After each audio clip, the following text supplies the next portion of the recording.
Shalom, senang sekali kita bertemu kembali di kanal MDC Medan. Mari memuji, menyembah, mendengarkan sabda Tuhan dan bersekutu bersama saudara-saudari seiman dimanapun berada dengan segenap hati dalam ibadah hari ini, Minggu 11 April 2021. Kami berdoa kiranya Anda diberkati dengan pelayanan ini. Silakan menekan tombol subscribe agar Anda dapat langsung menerima pemberitahuan terbaru tentang pelayanan dan informasi lainnya yang berkaitan dengan pelayanan GKPB MDC Medan. Jika Anda baru pertama sekali mengikuti ibadah di GKPB MDC Medan atau memiliki beban doa, kami akan sangat senang sekali berdoa bagi Anda. Silakan menghubungi kami lewat sosial media yang tertera di layar. Mari berbagi kasih dan kepedulian sebagai gereja Tuhan dengan saudara-saudari kita yang sangat terdampak oleh pandemi COVID-19 yang sedang terjadi, dengan memberikan bantuan bagi mereka yang sangat membutuhkan. Pada hari Selasa, 13 April 2021, pukul 19 waktu Indonesia Barat, kita akan mengadakan doa malam via Zoom dengan nomor meeting ID 222-333-0023 dan paskot doa malam bersama Pendeta Hasiholan Simanjuntak dari MDC Fak-Fak. Ruang tunggu sudah dibuka mulai pukul 18.45 waktu Indonesia Barat. Bagi Bapak Ibu yang rindu untuk menyerahkan anaknya kepada Tuhan, silakan menghubungi sekretariat untuk melakukan pendaftaran. Kita akan melakukan ibadah penyerahan anak secara khusus di waktu yang akan ditentukan kemudian. Bagi saudara-saudari keluarga MDC Medan, persembahan ibadah mingguan dan persepuluhan bisa dilakukan dengan transfer ke Bank BCA nomor rekening 02200958878. Persembahan misi di Bank BCA nomor rekening 022-2235-551. Persembahan pembangunan di Bank BCA nomor rekening 022-22-36060. Semua rekening di atas nama Gereja Kristen Perjanjian Baru. Dan selanjutnya, mari siapkan hati, siapkan catatan, dan kami ucapkan selamat beribadah.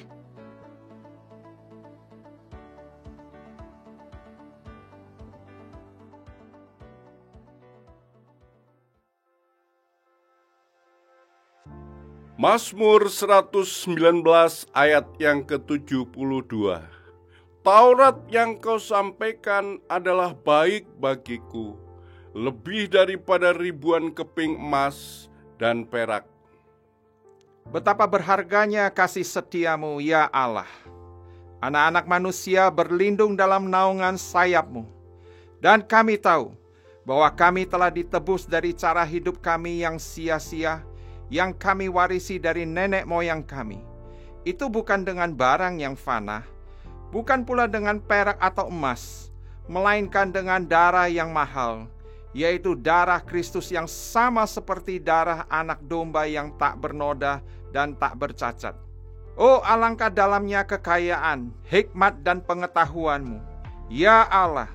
Sungguh tak terselidiki keputusan-keputusanmu, dan sungguh tak terselami jalan-jalanmu. Mari kita berdoa. Sungguh mulia pengorbananmu, ya Yesus Tuhan kami. Kau rela turun ke dunia untuk mencari dan menyelamatkan kami yang terhilang dan hina karena dosa. Engkau rela disiksa dan mati di salib, menerima hukuman menggantikan kami. Sungguh tak tergantikan kasih-Mu. Betapa kuat dan hebat sehingga maut pun tidak dapat menahannya. Engkau bangkit, hidup dan menang. Oleh penebusan-Mu kami kembali berharga dan mulia di mata-Mu. Kami datang membawa korban pujian dan mempersembahkan hidup kami di mezbah-Mu.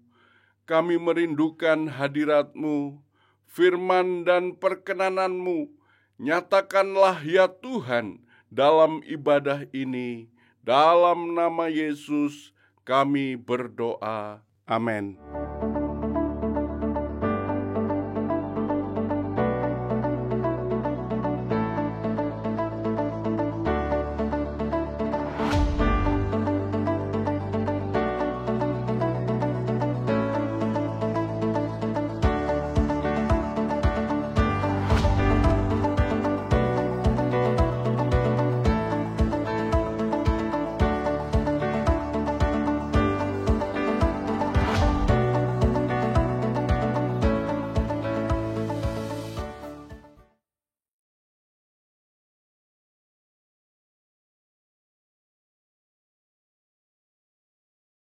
Shalom bagi kita semuanya.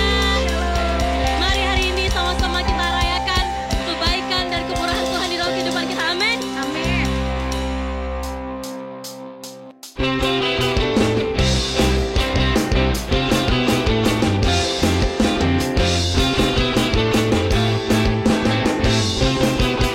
Mari sama-sama kita nyanyikan.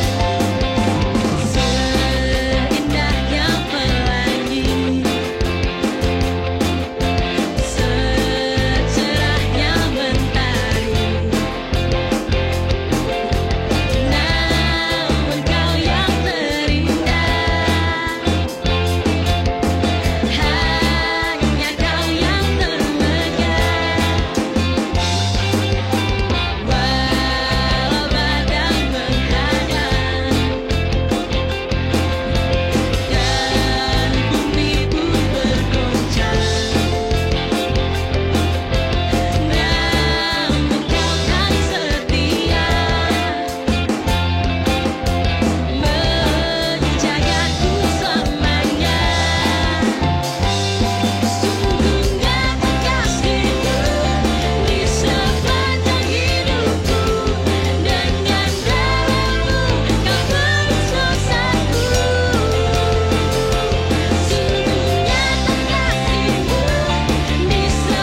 musim berlalu, namun kau selalu peliharaku.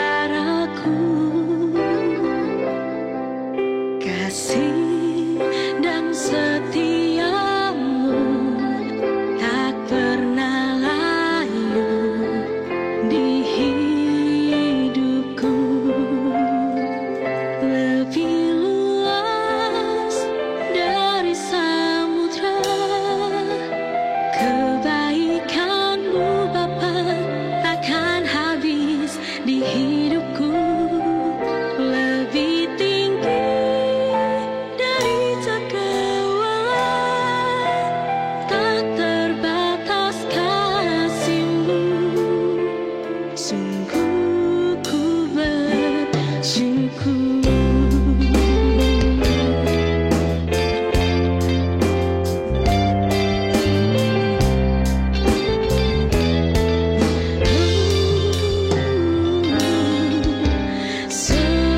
Semusim berlalu, namun kau selalu peliharaku. Kasih dan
Bagi seorang arkeolog, artefak sama berharganya dengan emas.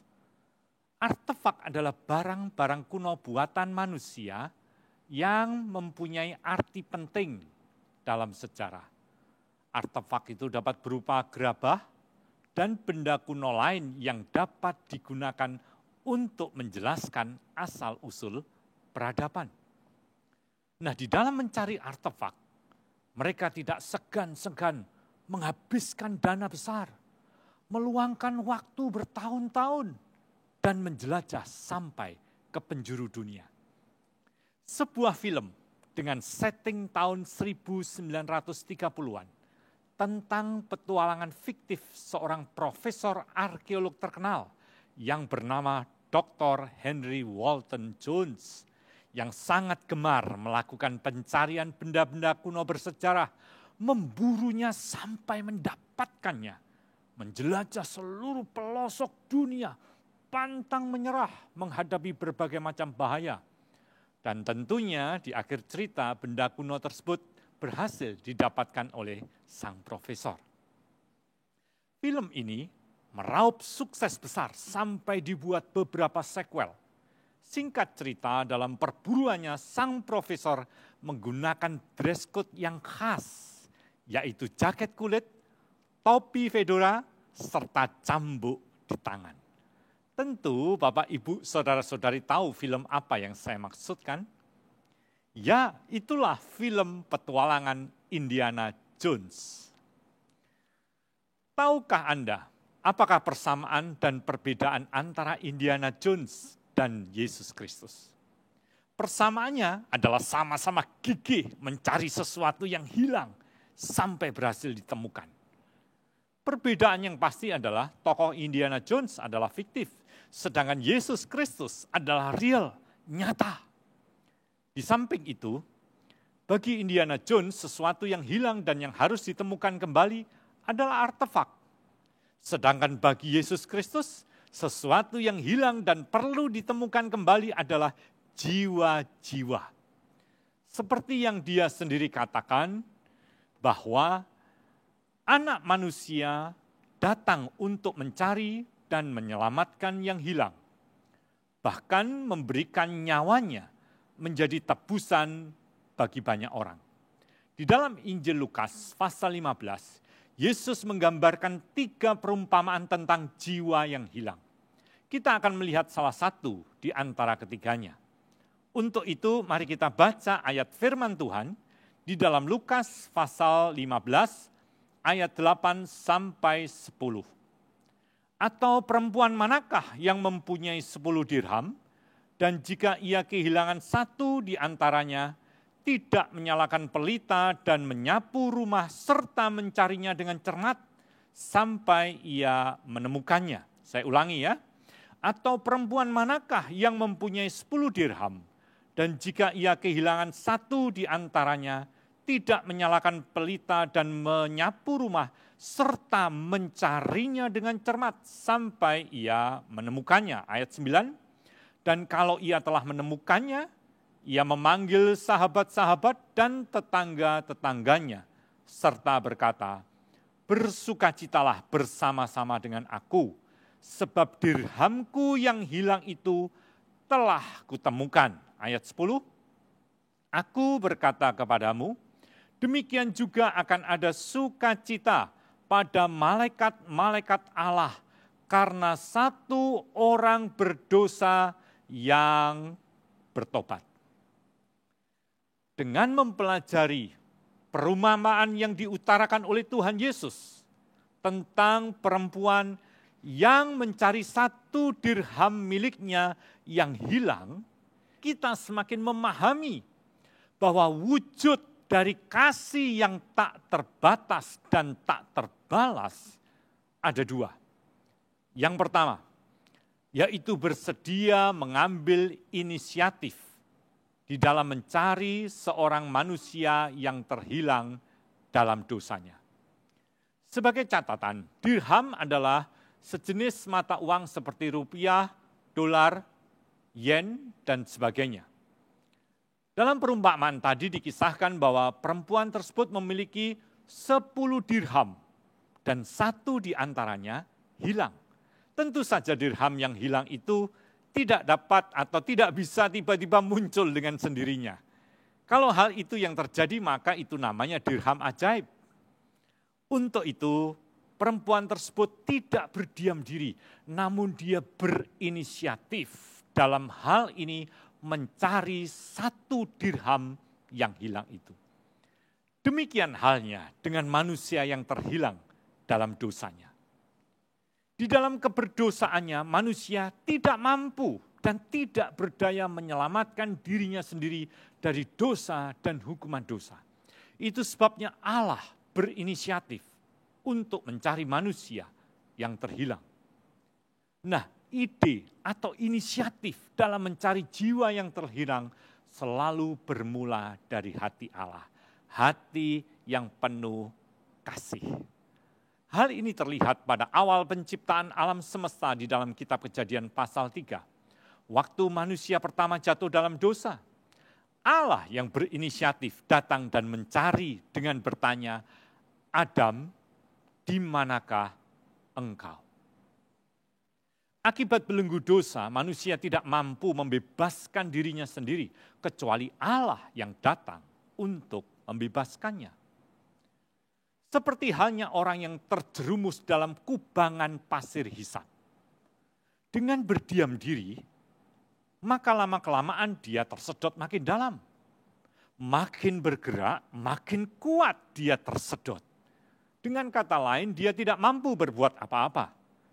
Satu-satunya jalan adalah ada orang lain yang tidak terjerumus ke dalam kubangan tersebut yang dapat menolong dirinya. Itulah Tuhan kita, Yesus Kristus. Keberadaan manusia di luar Kristus akan terhilang di dalam dosa. Tidak berdaya untuk menyelamatkan dirinya sendiri dan binasa dalam keberdosaannya. Sehingga hanya oleh anugerah Allah saja manusia beroleh keselamatan. Apa yang mendasari tindakan Allah mau mencari 1 jiwa yang hilang sampai ditemukan kembali? Padahal Allah masih mempunyai banyak yang lainnya. Dengan kata lain, mengapa Allah mau repot begitu? Padahal kalau dipikir-pikir, manusia ciptaan Allah itu kan banyak. Bukan hanya 10, tidak juga 1.000.000. Mungkin miliaran, tak terhitung. Lalu kalau yang hilang hanya 1, mengapa masih tetap dicari? Kalau kita punya 1 miliar gadget, kemudian 1 biji hilang, dicari atau tidak? Pada umumnya kita bersikap cincailah. Betul kan? Apalagi jika keberdosaan manusia itu diakibatkan oleh ulah dari manusia itu sendiri. Manusia menanggung dosa karena salahnya sendiri, bukan salahnya Allah. Biarin aja, tanggung sendiri sono dosanya. Buat apa mesti repot-repot? Bukankah kira-kira begitu sikap orang pada umumnya?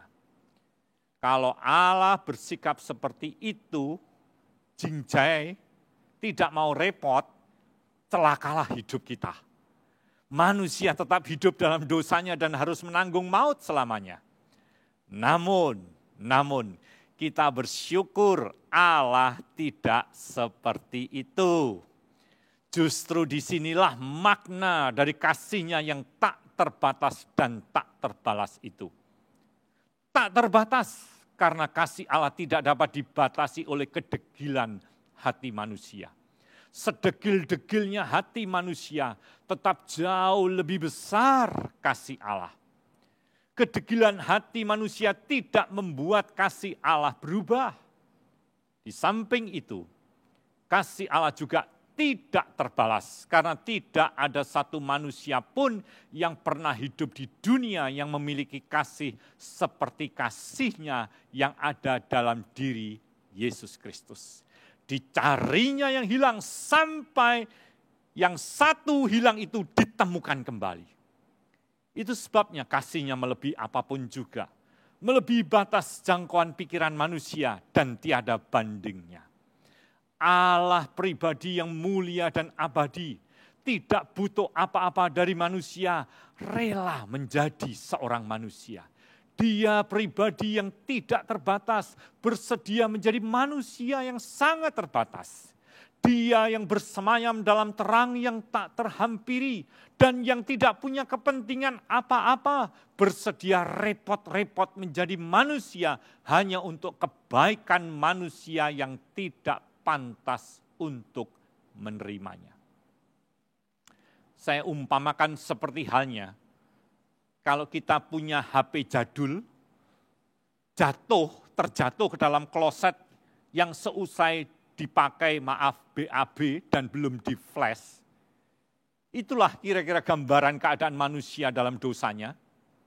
Nah, kira-kira Anda mau tetap ambil HP tersebut atau tidak?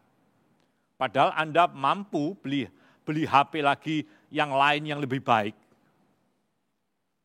Nah, di dalam kasih-Nya, bukan hanya Allah itu rela menjadi manusia, Dia juga mau menebus manusia yang sudah rusak akibat dosa. Bukan itu saja, Dia juga bersedia memulihkan hidup kita serupa dengannya dan menuntun kita hidup dalam rancangannya yang indah. Oleh karena tindakan kasih-Nya itu, maka hidup kita menjadi berharga. Kita berharga karena kita dikasihi oleh Allah. Bapak, Ibu, saudara-saudari, engkau berharga karena dicintai oleh Allah, Khalik langit dan bumi. Kita berharga karena kasih-Nya telah menyelamatkan kita. Karena sesungguhnya di dalam dosa kita tidak ada apa-apanya. We are nothing. Namun di dalam Kristus kita menjadi manusia yang baru, pribadi yang berharga. Bapak, Ibu, saudara-saudari, tahukah bagaimana rasanya hidup dikasihi oleh Allah? Saya ambil contoh demikian. Coba pikirkan, pernahkah Bapak, Ibu, saudara-saudari dikasihi oleh orang lain? Mungkin dikasihi oleh keluarga, dikasihi oleh pacar, dikasihi oleh sahabat atau kenalan. Bagaimana perasaan kita ketika dikasihi oleh orang lain? Senang bukan? Bahagia bukan?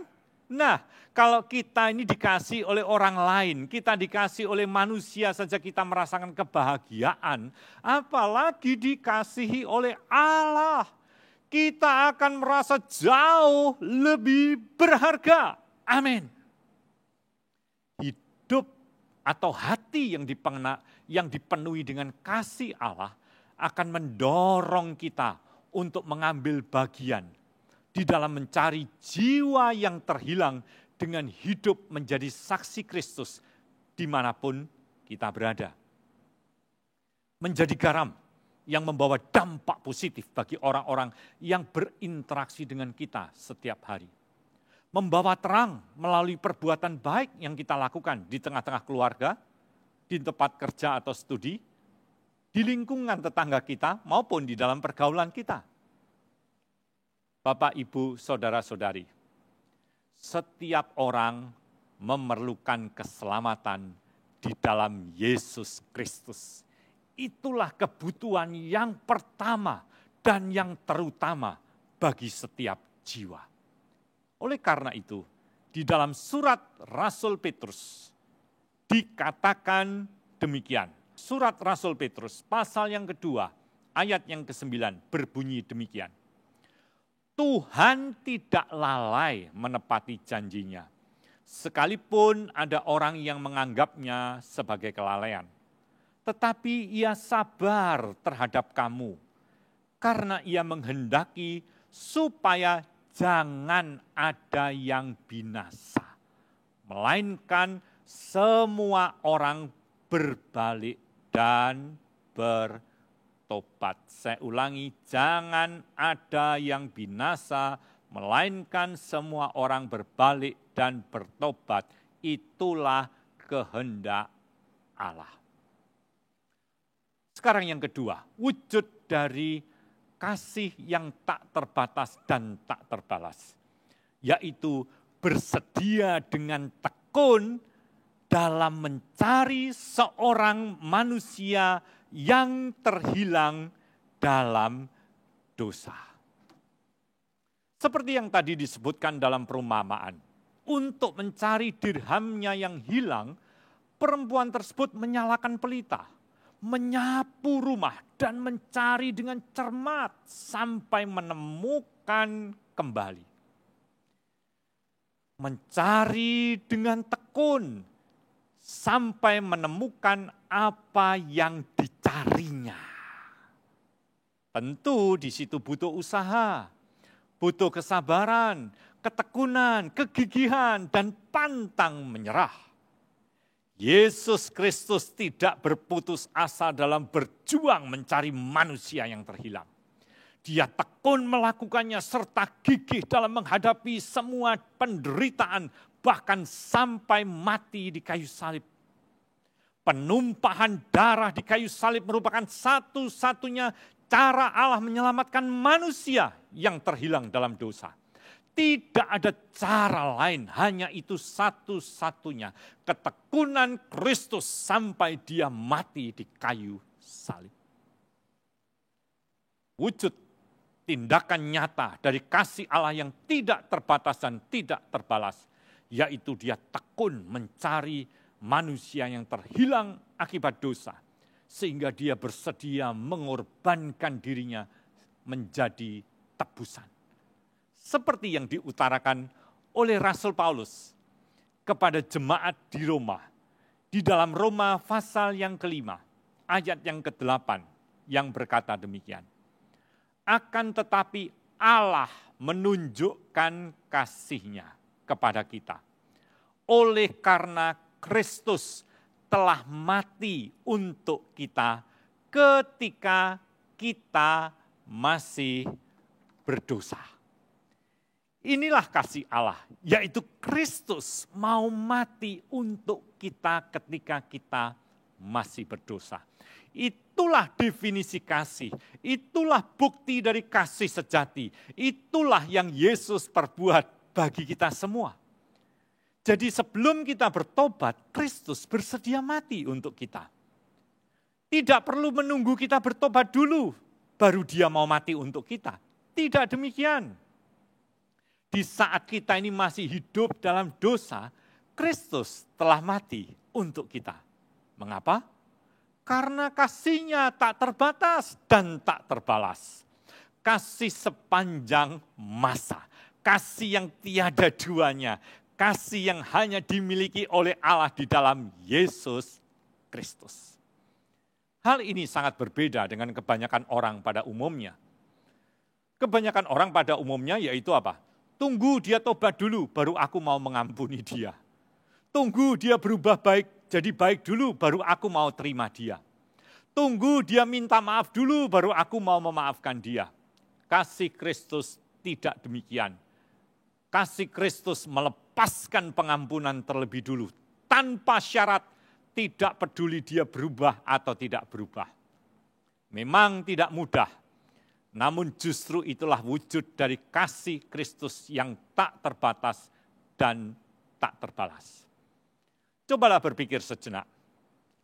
Mungkin untuk seseorang yang telah banyak berbuat baik kepada kita mau menolong dia dengan sekuat tenaga, bahkan mengorbankan waktu, daya, dan dana, bahkan mungkin nyawa sekalipun, karena dia telah berbuat banyak baik kepada kita. Sedangkan untuk orang yang masih hidup dalam dosa dan kejahatan, orang yang hidup dalam dosa dan berbuat jahat terus-menerus, tidaklah mungkin ada orang yang mau berbuat baik kepada yang bersangkutan. Apalagi berbuat baik aja nggak mau, apalagi boro-boro memberikan nyawanya. Namun tidak demikian dengan kasih Kristus. Itu sebabnya kasih Allah melebihi dari apa yang bisa kita pikirkan. Kasih-Nya itu tanpa batas dan tak terbalas. Mengapa perempuan dalam perumpamaan tersebut bersedia tekun mencari sampai menemukan dirham yang hilang? Karena dirham itu miliknya. Ya, karena dirham itu miliknya. Tahukah kita bahwa seluruh jagat raya dan seluruh alam semesta dan seisinya ini adalah milik Tuhan semesta alam? Dialah pemilik dan penguasa atas segalanya atau kurios. Apabila miliknya yang terhilang itu ditemukan kembali, tentu saja bersukacita. Seperti halnya kalau kita menemukan kembali dompet kita yang hilang. Pasti senang dong, betul bukan? Bagaimana kalau dompet orang lain yang tidak kita kenal yang hilang? Kemungkinan besar kita jingcai, EGP lah, nggak usah diurus.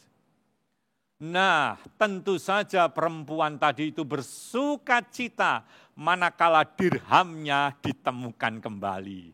Demikian juga Allah pasti bersukacita jika miliknya, yaitu jiwa-jiwa yang terhilang itu ditemukan kembali. Perhatikan ayat yang ke-9 dan ayat yang ke-10. Injil Lukas pasal 15 yang tadi kita baca. Dikatakan demikian. Kalau ia telah menemukannya, ia memanggil sahabat-sahabat dan tetangga-tetangganya serta berkata, bersukacitalah bersama-sama aku, sebab dirhamku yang hilang telah kutemukan.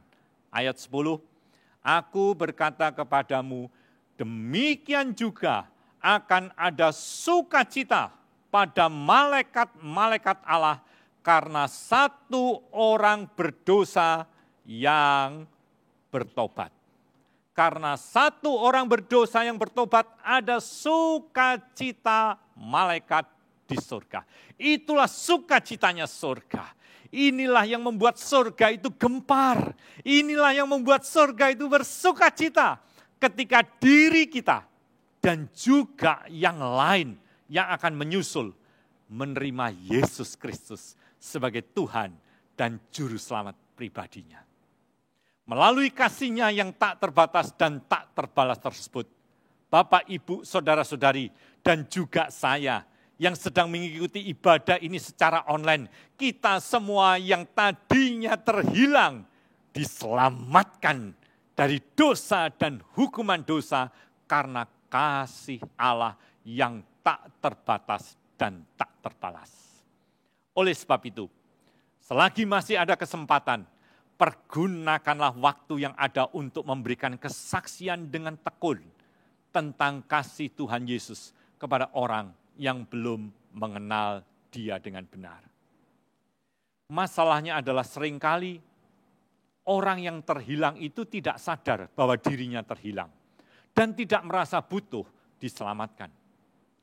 Kalau itu yang menjadi keputusan dia sendiri setelah kita membagikan kasih Allah, ya, dia sendiri yang akan menanggungnya. Apakah dengan begitu berarti usaha kita menjadi sia-sia? Tentu tidak.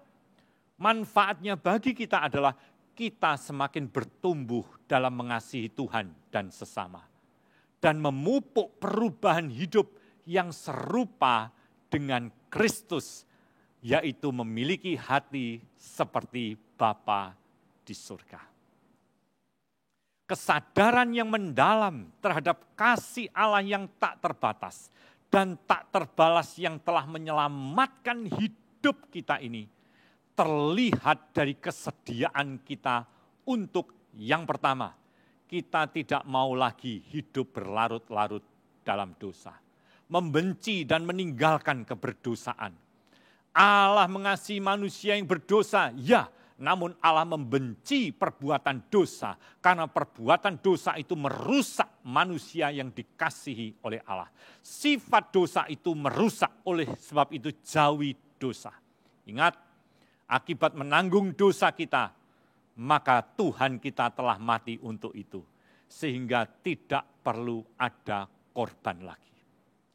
Yang kedua, hidup dalam kesadaran yang mendalam akan kasih Allah akan mendorong kita untuk hidup semakin mengasihi Allah dengan segenap hati, segenap jiwa, segenap kekuatan, dan mengasihi sesama.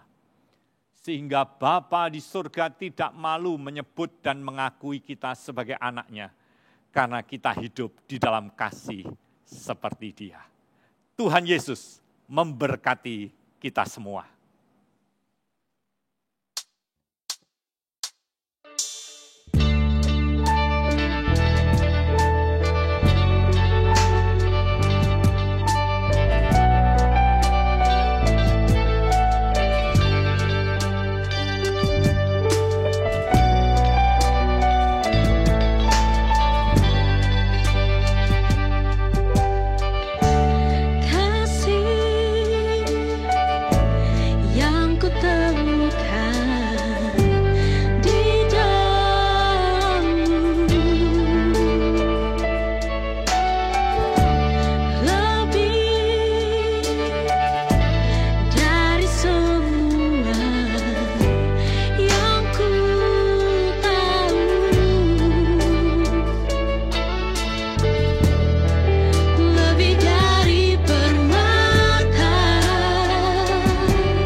Haleluya, saudara Bapak Ibu yang terkasih, mari kita akhiri ibadah ini dengan penuh ucapan syukur yang kau sudah dengan kebenaran firman Tuhan.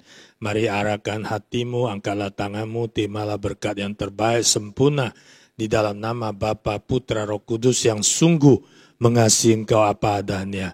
Biarlah penyertaan pelindungannya, pertolongannya, penggenapan janjinya melalui kebenaran firman Tuhan yang kau dengar hari ini memberkati engkau dimanapun engkau berada dan kemanapun engkau pergi. Biarlah pelindungan sempurna dan pertolongan sempurna dan penggenapan janjinya terjadi dalam kehidupanmu mulai hari ini seterusnya dan selamanya. Biarlah berkat besar dari Allah Bapa, cinta kasih daripada Yesus Kristus dengan pertolongan Roh Kudus memampukan kau hidup di dalam kehendak-Nya. Mulai hari ini terus dan selamanya, biar nama Yesus dipermuliakan melalui kehidupanmu. Di dalam nama Yesus yang terima berkat katakan, amin. Selamat hari Minggu, Tuhan Yesus memberkati. Shalom.